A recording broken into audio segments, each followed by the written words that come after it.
This video, I'm going to be showcasing how I attack and destroy some of the OP cheesy A-gap blitzes in Madden 25. Let's get into it right now. So you see right here, I'm playing a really good opponent, and he is going to be running a defense I haven't played against. I want to say this is 3-3-5 odd. What we're going to see right off the bat, the look that he's going to give us is, you can see right here, this guy, Malcolm Rodriguez, is going to come in hot through the A-gap. He's going to come in this direction through the A-gap. It's a really good blitz. He has good, coverage behind it. A little pre-play assessment before we get into the drive breakdown itself is, once more, Malcolm Rodriguez is going to be on the A-gap. This is 3-3-5 odd. If you see right here, we're going to get slot cornerback right here. We're going to get a linebacker right here, which is, this guy's going to be on this side of the field every play. And, this guy's going to be here every play. So that tells us that he is not playing on auto flip. He has auto flip off. Pretty much this corner is going to be in this little flat area the entirety of this whole drive and this whole game. This linebacker on the right, he has the potential to blitz, or he's going to go out into, this area of the field right here. Whether it's like the, flat, the hook curl, he might man him up a little bit. It is a linebacker, so he's not going to be the best in man coverage. So yeah, that's the two options right here. And then obviously the third and the most important guy is, did not want to do that, wanted to use this, is that this Malcolm Rodriguez is going to come in hot on this loop crossfire pretty much every play. My opponent in this instance does not like to switch it up. He loves to do this type of look every single play. And yeah, that's the main three things we were looking for on this drive. What's this cornerback right here going to be in? Is he going to be in a flat? Is he going to be in a hook curl right here, playing this vicinity of the field? Is he going to blitz or man up? Same thing goes for the right side of the field. What's this guy going to be in? We're going to have to take a look and pay attention. Is he blitzing him? Is he sending 5 people? Or is he going to just put him in coverage, and is he going to just send the main guy through the A-gap? So pay attention to, this blitzer. He's coming in hot every play. He comes in almost every play. I'm on a timer. I got to make quick reads. Let's get into it. Let's showcase how I destroy this A-gap cheese in this video. Let's get into it now. So you see right here, first things first, we went over it last week. We're audibling. We're going to audible. And what does that do? Pay attention to this linebacker right here. He's kind of out in no man's land. I don't know if he wants him out there, but also you guys could pay attention and look at where his deep blues or his safeties are. They're all the way in the box, They're right here in the box. There's 4 guys right here, very intimidating. I know for a fact one guy's going to come in, and he's going to use this guy right here like every single play. So yeah, I have to pay attention and, make sure I'm looking at the safeties. Are they in quarters? Are they manned up? Are they in hook curls? Are they in thirds? What are they in deep halves? I got to pay attention to these 2 main guys right here. As of the outside corners, we can't even see them in the play. But they don't really matter as much as these 2 safeties. Look how compressed and congested this type of look is. We're going to get into it right now. Sorry for the wait. But I just got to show you the pre-play. The pre-play is way more important than the actual play sometimes. See right here, his linebacker was kind of glitched out, which might be better for us. And I caught him. You see right here, already he's mixing up his look. So he actually, I don't know if this was by accident or if he wanted this, but he's going to actually end up blitzing the slot cornerback. He's getting really aggressive second down. The game just started. I got a turnover, and I think he's blitzing this guy as well. So we're going to get DB pressure right here. As for him, he messed up. I don't know if he wanted this look or not, but he actually ends up putting his safety in a hook curl. And right off the rip, I'm looking for diagonal or vertical route, this streak. He has a hook curl. He's not going to be able to switch stick to it in time. So we caught him. The audible messed him up. Routes on the field, what we got. Honestly, this guy's probably covered up. This whole area is congested, and this guy is going to be going into here. It's not the best route combo. I'm quick hiking him, but I'm having a vertical route up the field, which is going to be our main read on this play. Let's let it run.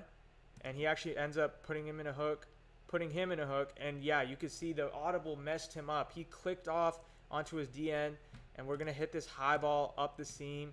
I wanted a touchdown on this, but we did get it inaccurate, and we end up getting about 30 yards on that. But we will 100% take that. Let's see how the rest of this drive plays out. Right here, once more, we're doing what I told you in the last week's video. We're audibling, we're motioning, we're flipping.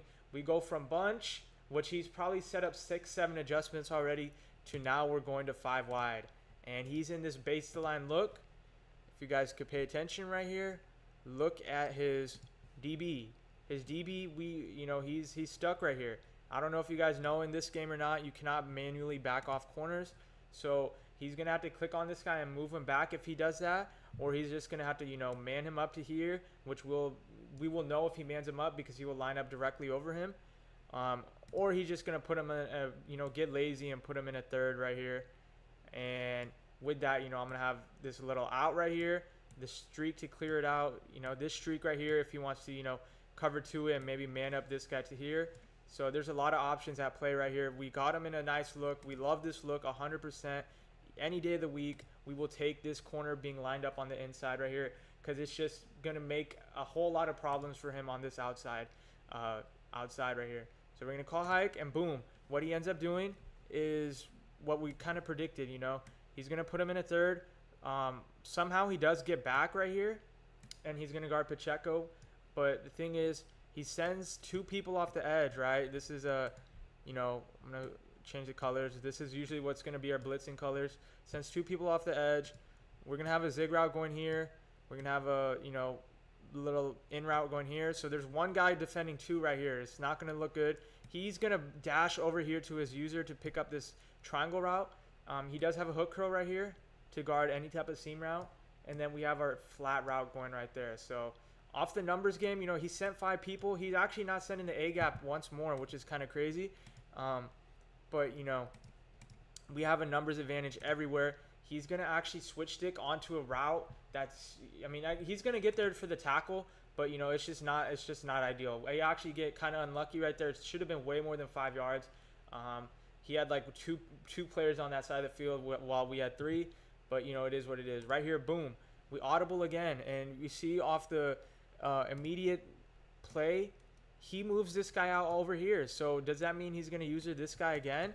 I understand in this video I was talking about the A gap, but I've played him a couple games to this point already, and maybe he's not liking this A gap look down here. So maybe he's switching it up, and if that's the case, then we are winning the chess match so far. We're obviously doing something right if he's not sending that A gap blitzer. So we'll see what he ends up doing right here. I'm going to show you the combo real quick. What it's going to be, what it's going to play out to be. Change our colors. And I'll get better as it goes on. Boom, we're going to have a wheel route going from Pitts. We're going to have an in route right here. Why I do an in route is because if we do a post, which would be like up here, this guy right here is going to be able to meet us in this spot right here and potentially pick us off with the switch stick feature. We're going to have a streak for a clear out. If I have enough time, the best case solution is, I'm going to be able to read this guy right here and see, okay, is he going to keep flying with the streak, or is he going to come down and bite down on the switch stick? For other routes, I want to say, what do I have? I think I have a little underneath route to be safe. Always have an underneath route if you can. I understand sometimes you just can't pick up the blitz. And then I'm going to have instead of an in route, I should have done a slant. Why I should have done a slant? The slant is going to be in this little area of the field right here, whereas the in route is going to kind of like stop right here and, get tackled. The slant is a nice high-low. He's going to have to defend the table route or the slant. Instead, I accidentally did a in route. But, we live when we learn. This is why I do these videos, so I could get better, so you guys could get better. And let's see how the play plays out.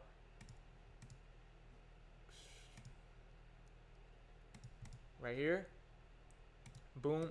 Like I said, I did the in route to prevent the switch stick. See, if I had that post or if I had that slant, he was cooked, because this linebacker, I think he did send the A gap. We're going to rewind the tape real quick.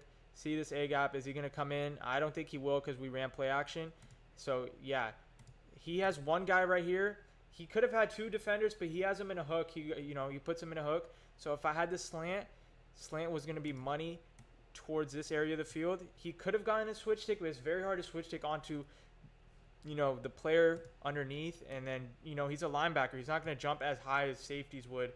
But I accidentally do a in route, so it's not going to work out on that right side of the field. So right here, I'm looking for, this defender right here. What is he going to do? Is he going to follow the streak, or am I going to be able to throw this in route? So I see the in route is open, but you notice if I would have done a post, I would have been running right into Joey Porter for a pick. Instead, I do an in route. He's going to cut right underneath him. My opponent does actually end up having a kind of sleepy user, and I do miss this right here. But, to be fair, I was getting screamed at.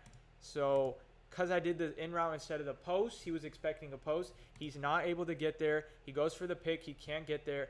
And, yeah, here we go. We're moving the ball. That's 3 straight completions, I want to say. Easy drive so far. We're in a dreaded territory now, unfortunately. This is where it gets a little tough. Right here, boom, quick hike again. And I do actually have this little route right here, the wheel route. But I think I missed the read, right? See this defender? He's not going to get here. He will never get here. But since I've made a late read, I'm not going to be able to, throw it. I want to see what else do we actually end up throwing or, having on this play. Let the play develop. I have this corner route right here. He did a nice little man up. See right here, this guy's manned up. I could throw this with a high ball, but I just haven't labbed the throw enough. I have the underneath right here, and we actually end up getting sacked. So not the best play. I did have options open. I quick hiked him. That's what you get when you quick hike, guys. You're going to, have some good plays, and then you're going to have some bad plays like that. So that's what you get with a quick hike. You got to have your reads very sharp if you want a quick hike. If not, you're going to get sacked like that. If you miss a read, this, then a third, all that could happen. Right here, once more, we go to the 5 wide, and boom. Did you guys see that? I'm going to rewind the tape real quick. Pay attention to his outside corner, right? He presses. He's in this spot. I'm going to show my player, and then he moves him back. That might be insignificant, but, we're already – if he's doing that, he can't adjust. You can't adjust and move the player at the same time. And with the pace that I'm playing at, we like that. We like that he moved him out. We already have our play set up. It's a streak right here. It's a flat right here. We see he's creeping on this guy right here. He's going to send the A-gap. The A-gap does come in. We miss our read, right? We have this guy. We saw him on this linebacker right here trying to creep. We don't have identifier. Unfortunately, if we did, we would have been able to read that better. I looked this off. If I could have thrown this right for like 5 yards again. Instead, I'm going vertical. He mans up Brisker to Kyle Pitts. I will take this matchup any day of the week. I don't care what it is. It's a linebacker, safety, but a linebacker versus a tight end. And I do have a step. And if you guys could pay attention, his safety, he's in a third from here though. So he initially started off here. He's going to end up like in this area right here. If I could get a nice pass lead right here, I will be able to score a touchdown. I do understand that he has pick artists on Joey Porter, so it's going to be a tough read. I do also have this in route if make the read on time. But let's see how the play plays out. You guys see where I'm going. I'm eyeing down Kyle Pitts already. I love my one-on-one matchups. We pass lead it to the outside. I don't get the best free form. Am I going to catch this? We do actually end up dropping it. So it was a great attempt. You got to take your one-on-ones like that. I think I highballed it maybe as well. It's all good. We live with that. It's a 50-50 play. The 50-50 didn't go our way, but that just means later on in the game we're due for a 50-50. That's kind of how I like to see it. Right here, we go, and at this point we're just looking for a 4th and manageable, right? We will kick our 3 if we get sacked here, but we're looking for a 4th and manageable. So we audible to the tight slots. We're going to run a nice little concept that's been money for the past few years. We're going to put Pacheco on a wheel route. We're going to put this guy on a flat route. This defender right here, we're going to read him. This defender right here, we're going to read him. We know, Malcolm Rodriguez is coming in hot on the A-gap trying to sack us. And then with the Pitts, we're just going to, put his user right here or this defender right here in tension. We're going to have to make him guard either the post, which I have from DK, or the slant, which I have from Pitts. And then I have another flat route right here. I could have maybe put a corner out, but, we'll just do a flat to occupy this guy right here. See how the play plays out? And, let's see what ends up happening. Boom, he sends 5 people. And Brisker, his user, he's in tension. What did I tell you? He had to defend the wheel route, which, I don't know. You can't really throw these wheel routes as well as you could in prior years, but I could still dot that right there. Or he has to guard the slant or the post. He has one defender guarding 2 potential players. He actually ends up going up here, which, you know, the spacing wasn't the best. But we'll take our slant any day of the week, and we actually end up getting the first. Beautiful. So he got very aggressive right there. If he played coverage, I probably would have been cooked. But he got very aggressive, wanted, you know, to stack me, hold me to 3. And we live and, you know, we live and read what he ends up doing. And we end up, you know, getting the first. Right here, once more, we quick hike him. Look how many players he's sending. He sends 1 guy, 2 guy, 3 guy, 4 guy, 5 guy, 6 guy. And, you know, his guys come in, but we make quick reads, fast reads because of Will Levis. We actually get unlucky again and drop it, but we have people open. And I'm like, all right, you know what? It's cool. I dropped it, but, you know, he does not like this flip. Right here, we come out in bunch. Boom, we flip it. And what we're going to do right here, we're going to put these 3 defenders in detention, right? We got 1 guy right here. What possibilities? You know, he's probably going to be in a deep half, if I had to guess. And then he's probably going to put this, you know, yellow defender in a little hook. And then he's going to have a little deep blue or, you know, a cloud flat right here. This guy is going to come in hot once more. If I had to take a guess, right, from what he's been doing, he's going to use this guy right here. And this guy could be either in a flat or he could jump up a little bit, kind of in this little box area. His guy's pressed right there. I'm not sure. It's probably going to be a deep blue and then, you know, maybe a little third right here to guard the middle third. If I had to guess, that's what it's going to be. And what we end up cooking up is, you know, this sweet spot of the field, right? We know hooks aren't the best in this game, right? And his guys are baseline press, so they're already, like, towards the outside. We're going to hit this sweet spot of the field. Actually ends up being a cloud flat here. He sends a pressure. You see the pressure coming in. We make quick reads. DK Metcalf gets in the end zone for us. Quick little drive breakdown. I know the video actually ends up being a little longer. If you did enjoy this and want the full gameplay, 100 likes versus gameplay versus a really good player, Ghost Madden. See how I attack the A-gap cheese meta in Madden 25. And also, if you guys want a free course, go to the Madden Academy right now. We have free courses on the Madden Academy. We'll make sure to link it down below. If you want to get better at Madden, this is the best way to do it. Free course, Madden Academy. Go check it out now. And I'll see you guys in the next video. Peace.